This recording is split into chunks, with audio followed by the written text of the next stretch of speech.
போல நெஞ்சம் கொண்ட அண்ணன் தம்பி யாரும் இல்லை.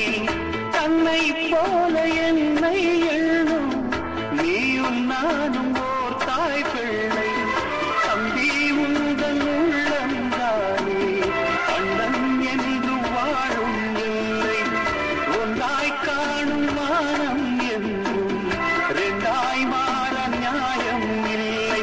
கண்ணோடுதான் உன் வண்ணம், நெஞ்சோடுதான் உன் எண்ணம். முன்னேறு நீ நின்னேலும் என் ஆசைகள் கைகூடும். இந்த நேசம் பாசம் நாடும்